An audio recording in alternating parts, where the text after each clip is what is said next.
বান্ধৱীসকল এই মুহূৰ্তত আপোনালোকলৈ লৈ আহিছোঁ এটি গুৰুত্বপূৰ্ণ ভিডিঅ' বন্ধুসকল এই ভিডিঅ'টোৰ জৰিয়তে আপোনালোকক অৰুণোদয় আঁচনিৰ পুৰণা যিসকল হিতাধিকাৰী আছে সেই হিতাধিকাৰীসকলৰ কাৰণে এক ডাঙৰ খবৰ জনাবলৈ চেষ্টা কৰিছোঁ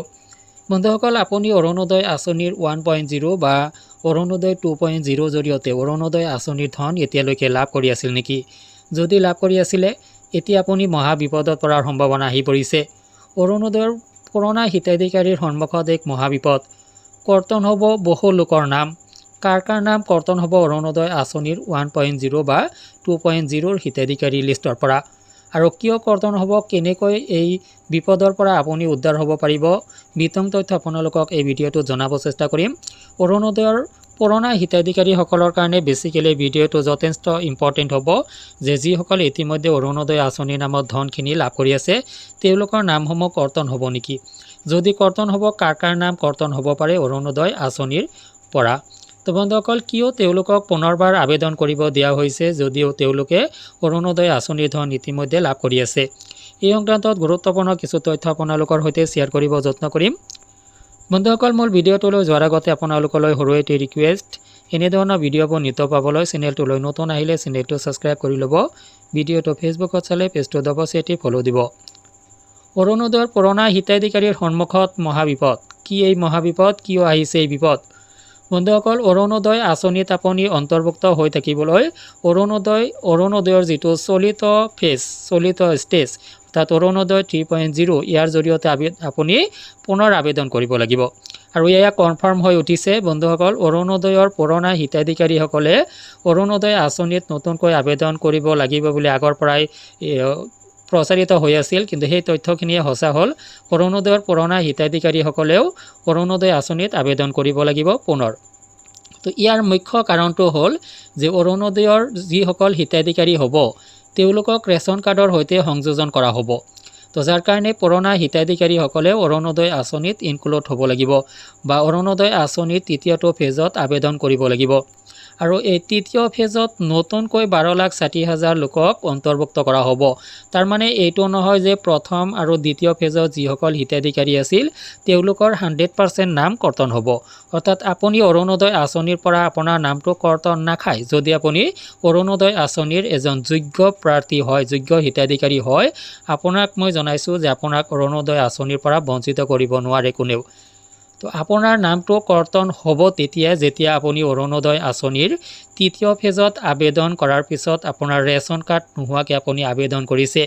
আপোনাৰ যদি ৰেচন কাৰ্ড আগতেই আছিলে তেতিয়াহ'লে আপুনি অৰুণোদয় আঁচনিত আবেদন কৰিব লাগিব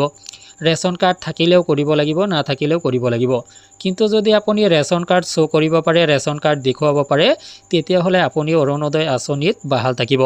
যাৰ কাৰণে আপোনাৰ নামটো কৰ্তন নহ'ব তো বন্ধুসকল যদি আপোনাৰ পৰিয়ালত ৰেচন কাৰ্ড নাছিলে আপুনি নতুনকৈ ৰেচন কাৰ্ড লাভ কৰিব আৰু সেই নতুনকৈ ৰেচন কাৰ্ডৰ জৰিয়তে আপুনি অৰুণোদয় আঁচনিৰ তৃতীয় ফেজত আবেদন কৰিব এইটো কেৱল পুৰণা হিতাধিকাৰীসকলৰ কাৰণে কোৱা হৈছে নতুন হিতাধিকাৰীসকলেও ছেম প্ৰচেছ ফ'ল' কৰিব লাগিব নতুনসকলেও এনেকুৱাভাৱে ৰেচন কাৰ্ড পোৱাৰ পিছত অৰুণোদয় আঁচনিত ইনক্লুড হ'ব পাৰিব তো বন্ধুসকল চৰকাৰে কিয় এই ব্যৱস্থা গ্ৰহণ কৰিছে যিসকলে ইতিমধ্যে অৰুণোদয় আঁচনিৰ ধনখিনি লাভ কৰি আছে তেওঁলোকৰ কাৰণে কিয় তৃতীয় ফেজৰ জৰিয়তে আবেদন কৰিব দিয়া হৈছে এইলৈ বহু হিতাধিকাৰী নাৰ্ভাছ হোৱা পৰিলক্ষিত হৈছে আৰু এইটো নাৰ্ভাছ হোৱাৰ কথা তেওঁ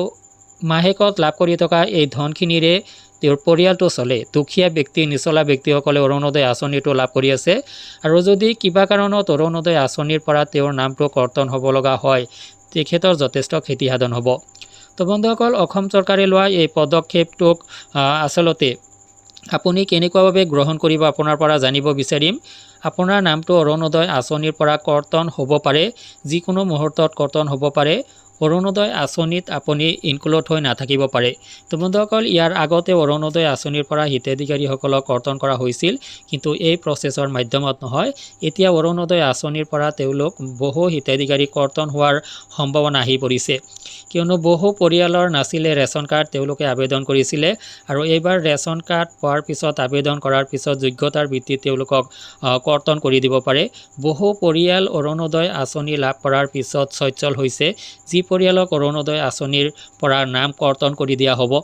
তো আপোনাৰ পৰিয়ালটো যদি চলমান হৈছে তেতিয়াহ'লে আপোনাক অৰুণোদয় আঁচনিৰ পৰা কৰ্তন কৰি দিয়া হ'ব। আপুনি পুৰণা হিতাধিকাৰী হিচাপে অৰুণোদয় আঁচনিৰ ধন আৰু লাভ নকৰিব।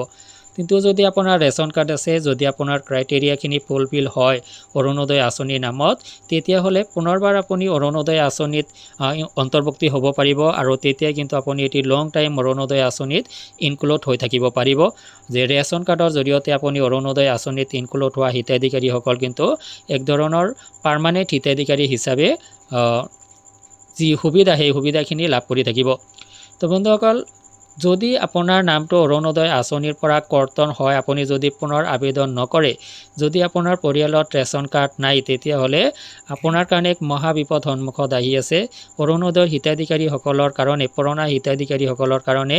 ইয়াতকৈ আৰু বেয়া খবৰ থাকিব নোৱাৰে যে আপুনি এটা আঁচনিৰ ধন লাভ কৰি থকাৰ পিছতো আপোনাক ৰিভিউৰ কাৰণে পুনৰবাৰ আবেদন কৰিবলৈ দিয়া হৈছে অৰুণোদয় আঁচনি ৰেচন কাৰ্ডৰ সৈতে সংযোজন কৰাৰ নামত। তো বন্ধুসকল, ইয়াৰ বাবে আপুনি আচলতে কি ক'ব, আপোনাৰ পৰা ভিডিঅ' কমেণ্ট ছেকশ্যনত জানিব বিচাৰিম। আপুনি মতামত কমেণ্ট কৰি, আপোনাৰ যি মূল্যৱান মতামত হয় কমেণ্ট কৰি জনাব। লগতে আপোনালোকক জনাইছোঁ যে এই প্ৰক্ৰিয়াখিনি সমাপন হ'বলৈ কিছু সময়ৰ প্ৰয়োজন হ'ব,